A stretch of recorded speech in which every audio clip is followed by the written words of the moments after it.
7 fala a eterna validade da alma. Por Jane Roberts. Capítulo 1. Não tenho um corpo físico e, ainda assim, estou escrevendo esse livro. Você ouviu falar sobre caçadores de fantasmas. Praticamente posso quase ser chamado de um fantasma escritor. Não aprovo o termo fantasma. É verdade que normalmente não sou visto, em termos físicos. Não gosto da palavra espírito também, e ainda assim, se sua definição da palavra implica na ideia de uma personalidade sem um corpo físico, então eu teria que concordar que a descrição é adequada a mim. Dirijo-me a uma audiência não vista. Porém, sei que meus leitores existem e, portanto, peço a cada um deles, agora, que me concedam o mesmo privilégio. Escrevo este livro pelos presságios de uma mulher, a quem me tornei bastante afeiçoado. Aos outros, parece estranho que eu a chame de Robert, e de ele, mas o fato é que eu a conheci em outros tempos e lugares, por outros nomes. Ela já foi ambos, um homem e uma mulher, que viveu estas vidas separadas pode ser designada pelo nome de Robert. Porém, nomes não são importantes. Meu nome é Seth. Nomes são simplesmente designações, símbolos, e, desde que você precise usá-los, eu também devo. Escrevo este livro com a cooperação de Robert, que fala as palavras para mim. Nesta vida Robert é chamada de Jane, e o marido dela, Robert Boots, escreve as palavras que Jane fala. Eu o chamo de Joseph. Meus leitores podem supor que são criaturas físicas, que saem de corpos físicos, prisioneiros de ossos, de carne e de pele.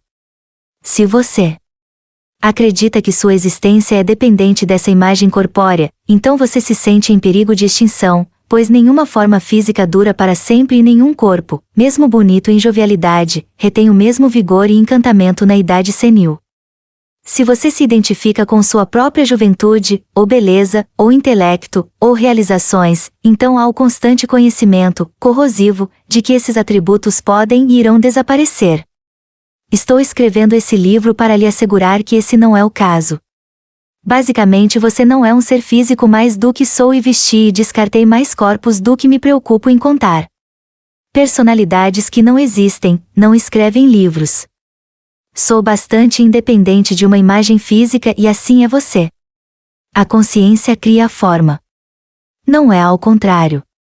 Nenhuma personalidade é física.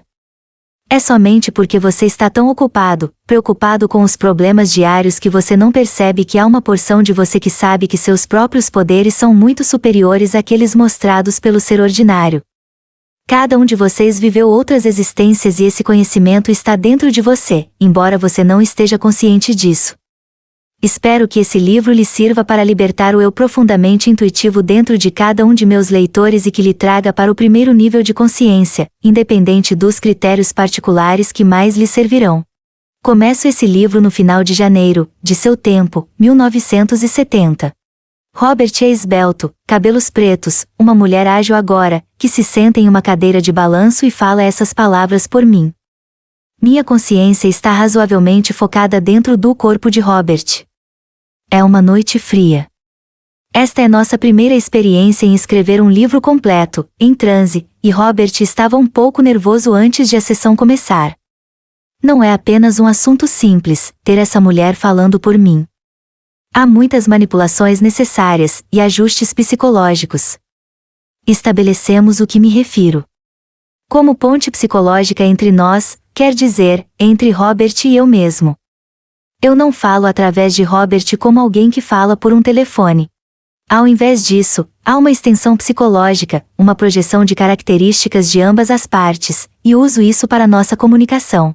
Mais tarde explicarei como esse quadro psicológico é criado e mantido, pois é como uma estrada que precisa ser mantida limpa de escombros.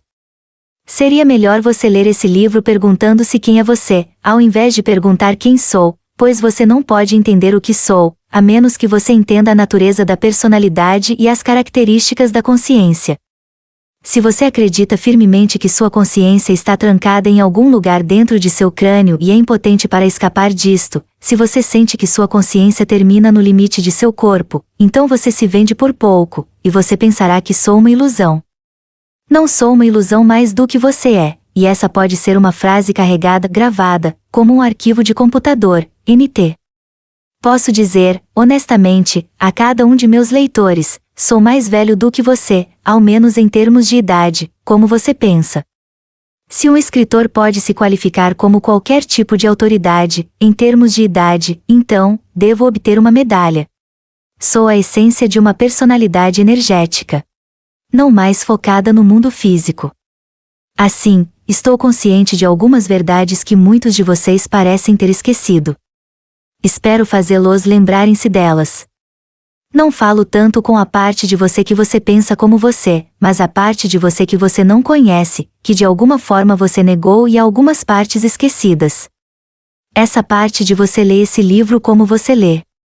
Falo para aqueles que acreditam em um Deus e para aqueles que não acreditam, para aqueles que acreditam que a ciência encontrará todas as respostas, como a natureza da realidade, e para aqueles que não. Espero lhe dar dicas que o capacitarão a estudar a natureza da realidade para si mesmo como você nunca estudou antes. Há várias coisas que peço que você entenda. Você não está preso no tempo como uma mosca em uma garrafa fechada, cujas asas são inúteis. Você não pode confiar em seus sentidos físicos para lhe dar uma verdadeira noção da realidade. Eles são mentirosos adoráveis, com um conto tão fantástico a lhe contar que você acredita sem duvidar.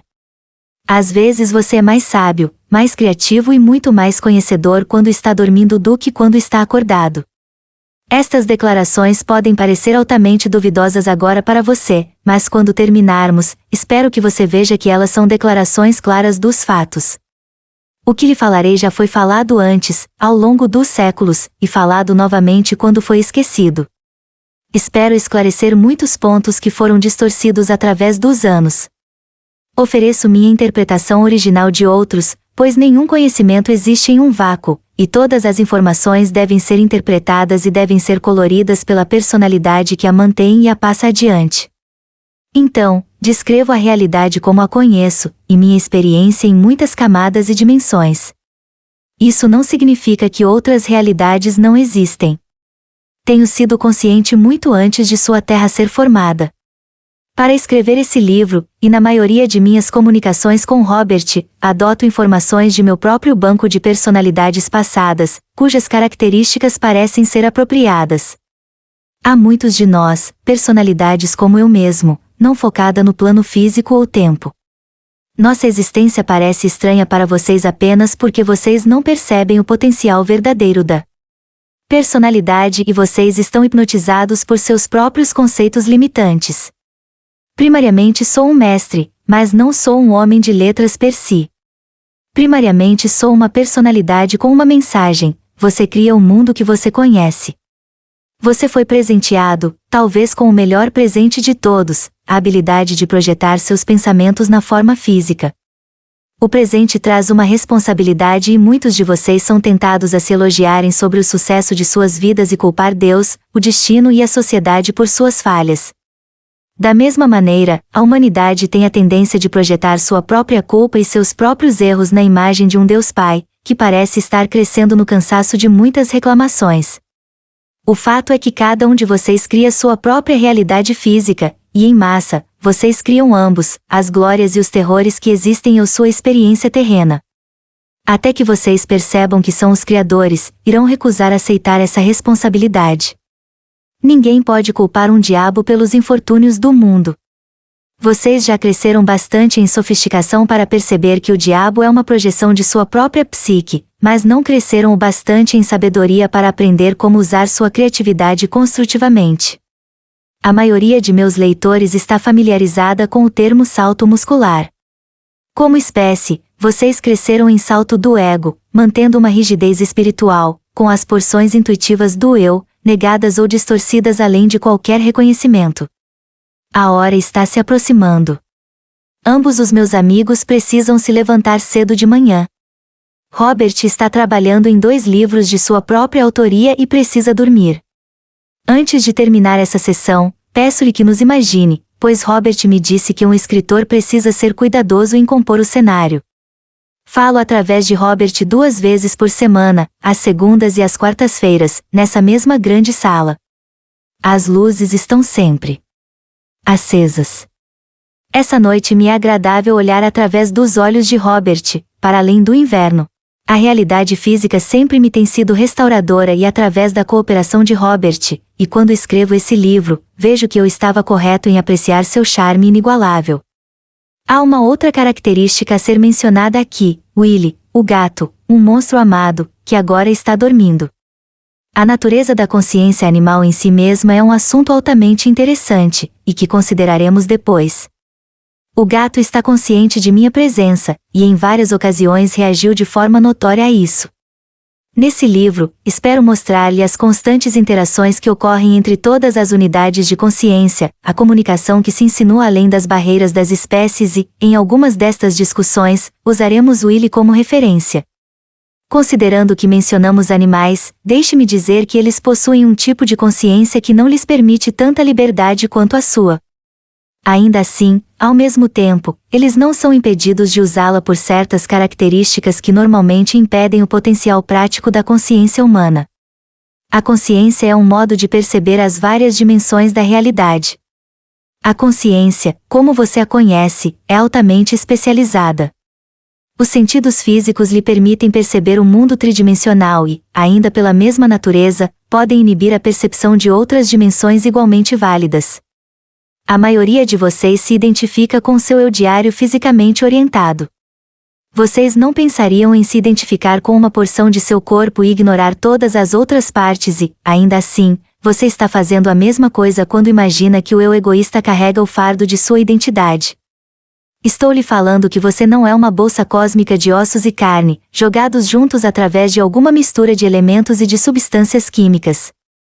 Estou lhe falando que sua consciência não é um produto ígneo, formado mera e acidentalmente pelo trabalho interativo de componentes químicos. Você não é um ramo abandonado de matéria física, nem sua consciência está destinada a desaparecer como uma lufada de fumaça. Ao invés disso, você forma o corpo físico que você conhece num nível profundamente inconsciente com grande discriminação, milagrosa clareza e o íntimo conhecimento inconsciente de cada célula que compõe essa formação. Isso não tem um significado simbólico. Agora, por causa de sua mente consciente, como você a pensa, você não está consciente dessas atividades, você não se identifica com essa porção interior de si mesmo. Você prefere se identificar com a parte de você que olha a televisão, ou cozinha, ou trabalha, a parte de você que você acha que sabe o que está fazendo. Mas essa porção, aparentemente inconsciente de você mesmo é muito mais instruída, e toda sua existência física depende do funcionamento regular dela. Esta porção está consciente, atenta, alerta. É você, muito focado em sua realidade física, que não escuta a sua voz, que não entende que ela é a grande força psicológica de qual seu eu fisicamente orientado brota. Chamo a esta, aparentemente, inconsciência de ego interior, pois ele dirige as atividades internas. Ele correlaciona a informação que é percebida, não através dos sentidos físicos, mas através de outros canais interiores. É o observador interno da realidade que existe além da tridimensionalidade. Ele carrega em si a memória de cada uma de suas existências passadas. Ele olha para as dimensões subjetivas que são, literalmente, infinitas, e a partir dessas dimensões subjetivas todas as realidades objetivas fluem. Todas as informações necessárias lhe são dadas através desses canais interiores e as inacreditáveis atividades interiores ganham lugar diante de você, como o levantar de um dedo, o fechar de uma pálpebra, ou a leitura dessa sentença nessa página. Esta porção de sua identidade é totalmente clarividente e telepática, de forma que você é advertido de desastres antes que ocorram, aceite você, ou não, a mensagem de forma consciente, e toda a comunicação ganha espaço muito antes de uma palavra ser falada. O ego exterior e o ego interno operam juntos e lhe permitindo manipular o mundo que você conhece, o outro, trazendo-lhe essas percepções interiores delicadas, sem as quais a existência física não seria mantida. Há uma porção de você, porém, a identidade mais profunda, que forma ambos, o ego interno e o ego externo, que decidiram que você seria um ser físico neste lugar e tempo. Este é o âmago de sua identidade, a semente psíquica da qual você brotou, a personalidade multidimensional da qual você é parte. Para esses de vocês que desejam saber onde coloco o subconsciente, como os psicólogos consideram, você pode imaginar como um lugar de reunião, grosso modo falando, entre os egos externo e interno. Você precisa entender que não há divisões reais do eu, então falamos de várias porções apenas para formarmos a ideia básica, mais clara. Já que estamos nos dirigindo a indivíduos que se identificam com a consciência normal do eu, levanto esses assuntos nesse primeiro capítulo porque estarei usando os termos mais adiante nesse livro e porque quero estabelecer o fato da personalidade multidimensional o mais breve possível. Vocês não podem se entender, e não podem aceitar minha existência independente até que se libertem da noção de que a personalidade é um atributo da consciência do aqui e agora. Agora, algumas das coisas que posso dizer sobre a realidade física neste livro podem assustá-los, mas lembrem-se que estou vendo isto de um ponto de vista completamente diferente. Você está presente e inteiramente focado nisso, pensando, talvez, e se não houver nada lá fora? Eu estou lá fora, retornando momentaneamente a uma dimensão que conheço e amo. Porém, não sou, em seus termos, um residente. Embora eu tenha um passaporte psíquico, há ainda alguns problemas de tradução, inconveniências de entrada, com os quais tenho que lutar. Muitas pessoas, eu ouço, viveram durante anos dentro da cidade de New York e nunca fizeram uma excursão até o Empire State, enquanto muitos estrangeiros estão familiarizados com ele. Assim, embora você tenha um endereço físico, eu ainda posso mostrar algumas estruturas muito estranhas e miraculosas, psíquicas e psicológicas, dentro de seus próprios sistemas de realidade, que você ignora. Espero, muito francamente, fazer muito mais que isto. Espero levá-lo a uma excursão pelos níveis de realidade que estão disponíveis a você, e guiá-lo em uma viagem pelas dimensões de sua própria estrutura psicológica, abrir áreas inteiras de sua própria consciência, das quais você tem sido relativamente inconsciente. Espero, então, não apenas explicar os aspectos multidimensionais da personalidade, mas dar a cada um de meus leitores um vislumbre daquela grande identidade que é dele mesmo.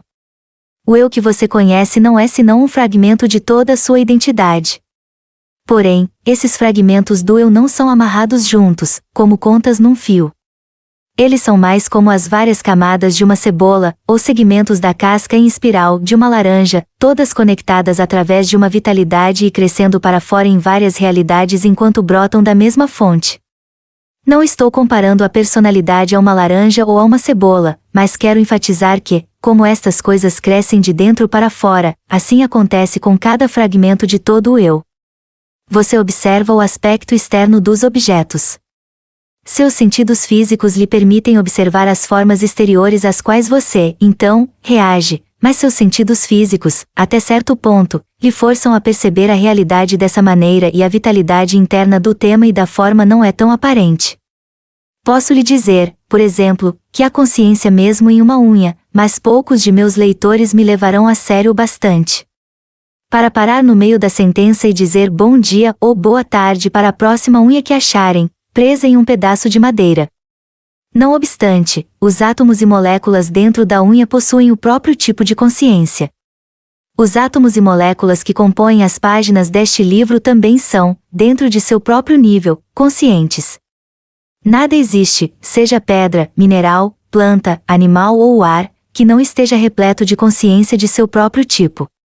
Assim, você está no meio de uma comoção vital constante, uma conformação gestalt de consciência energética e vocês são fisicamente compostos de células conscientes que carregam com elas mesmas as realizações de suas próprias identidades, que cooperam prontamente com a formação da estrutura corporal que é seu corpo físico.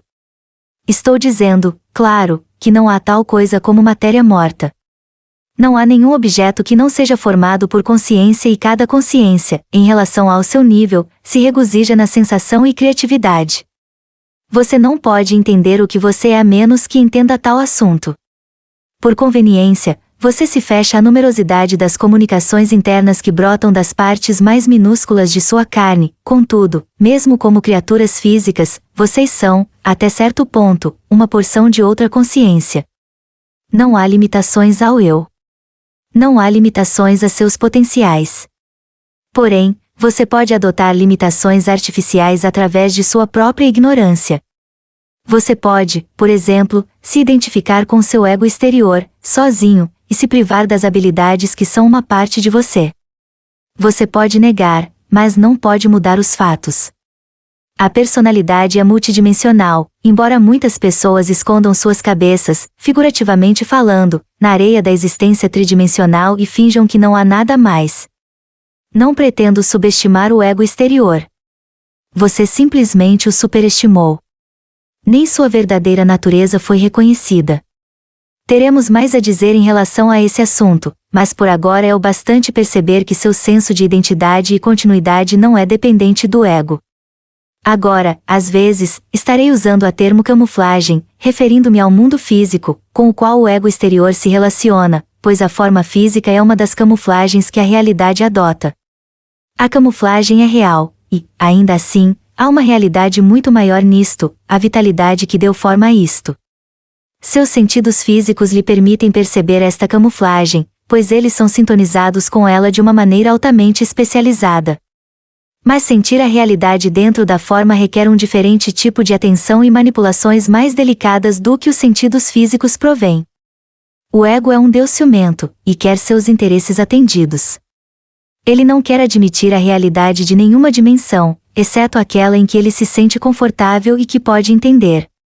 Ele foi intencionado para ser um auxílio, mas lhe foi permitido se tornar um tirano. Mesmo assim, é muito mais flexível e ansioso para aprender do que geralmente é suposto. Ele não é naturalmente rígido como parece. Sua curiosidade pode ser de grande valor. Se você tiver uma concepção limitada da natureza da realidade, então seu ego fará o melhor para mantê-lo na pequena área fechada da realidade que você aceita. Por outro lado, sua intuição e instintos criativos terão permissão para a liberdade, então eles comunicarão um pouco de conhecimento das grandes dimensões a essa porção mais fisicamente orientada de sua personalidade. Este livro é a prova de que o ego não tem o controle inteiro da personalidade para si mesmo, pois não há dúvida de que ele está sendo produzido por alguma outra personalidade, que não a da escritora conhecida como Jane Roberts. Desde que Jane Roberts não tem habilidades que não são inerentes às espécies como um todo, então, ao menos, deve ser admitido que a personalidade humana tem muito mais atributos do que os usualmente descritos. Espero explicar o que estas habilidades são, e mostrar os modos que cada indivíduo pode usar para liberar estes potenciais. A personalidade é uma conformação Gestalt de percepção variável. É a parte da identidade que percebe. Não forço minhas percepções sobre a mulher através de quem falo, tampouco sua consciência é destruída durante nossas comunicações. Ao contrário, há uma expansão da consciência dela e uma projeção de energia que é dirigida à distância, a partir da realidade tridimensional. Esta concentração distante a partir do sistema físico pode fazer parecer como se a consciência dela esteja sendo destruída. Ao contrário, mas é somada a ela. Agora, a partir de meu próprio campo de realidade, foco minha atenção em direção à mulher, mas as palavras que ela fala, essas palavras sobre as páginas, não são inicialmente verbais. Em primeiro lugar, a linguagem como você conhece é um ofício lento, letra por letra, sequenciada para formar uma palavra, e palavras para formar sentenças, o resultado do pensamento padrão linear. A linguagem, como você conhece, é parcial e, gramaticalmente, o produto de suas sucessões de tempo físico. Você só pode se focar uma vez em muitas coisas, e sua estrutura de linguagem não é dada à comunicação de experiências intrincadas e simultâneas. Estou consciente de um tipo diferente de experiência, não linear, e posso focar e reagir a uma variedade infinita de eventos simultâneos. Hubert não os poderia expressar, assim, eles devem ser nivelados em expressão linear para serem entendidos por vocês. Esta habilidade para perceber e reagir a eventos simultâneos ilimitados é uma característica básica de cada eu completo, ou entidade. Então, não reivindico isto como algum feito exclusivamente meu. Cada leitor, estando presentemente escondido em uma forma física, presumo, conhece apenas uma pequena porção de si mesmo, como mencionei antes. A entidade é a identidade global da qual a personalidade é uma manifestação, uma porção válida, independente e eterna. Nestas comunicações, portanto, a consciência de Robert se expande, e, ainda se foca em uma dimensão diferente, uma dimensão entre a realidade dele e a minha, um campo relativamente livre de distração. Aqui eu imprimo certos conceitos nele, com a permissão e consentimento dele. Eles não são neutros, em todo o conhecimento, ou informação, há o selo da personalidade que o mantém ou passa adiante. Robert põe seu conhecimento verbal disponível para nosso uso e, automaticamente, nós, juntos, provocamos as várias palavras que serão faladas. Distrações podem acontecer e, como qualquer informação pode ser distorcida. Porém, estamos habituados a trabalhar juntos agora, e as distorções são muito poucas. Um pouco de minha energia é também projetada através de Robert. Sua energia e a minha, ambas ativam sua forma física durante nossas sessões enquanto falo essas sentenças. Há muitas outras ramificações que discutirei depois. Então, não sou um produto da subconsciência de Robert, não mais do que ele é um produto de minha mente subconsciente. Tampouco sou uma personalidade secundária, tentando habilmente arruinar um ego precário. Na realidade, cuidei para que todas as porções da personalidade de Robert fossem beneficiadas e que nossa integridade fosse mantida e honrada. Há, na personalidade de Robert, uma facilidade bastante singular que faz possível nossas comunicações. Tentarei dizer isto tão simples quanto possível. Na psique de Robert há o que é equivalente a uma urdidura dimensional transparente que serve quase como uma janela aberta, através da qual outras realidades podem ser observadas, uma abertura multidimensional que, de certa forma, escapou de ser nublada pela sombra do foco físico. Os sentidos físicos normalmente lhes encobrem estes canais abertos, pois eles só percebem a realidade em sua própria imagem. Até certo ponto, portanto, entro em sua realidade por uma urdidura psicológica em seu espaço e tempo. De certa forma, esse canal aberto serve tanto quanto um caminho entre a personalidade de Robert e a minha, assim a comunicação é possível por esse meio. Tais urdiduras psicológicas e psíquicas entre as dimensões da existência não são raras. Elas são meramente reconhecidas como raridades e utilizadas menos ainda. Tentarei dar-lhes alguma ideia de minha própria existência não física. Que isso sirva para lhe lembrar de que sua própria identidade básica é tão não física quanto a minha.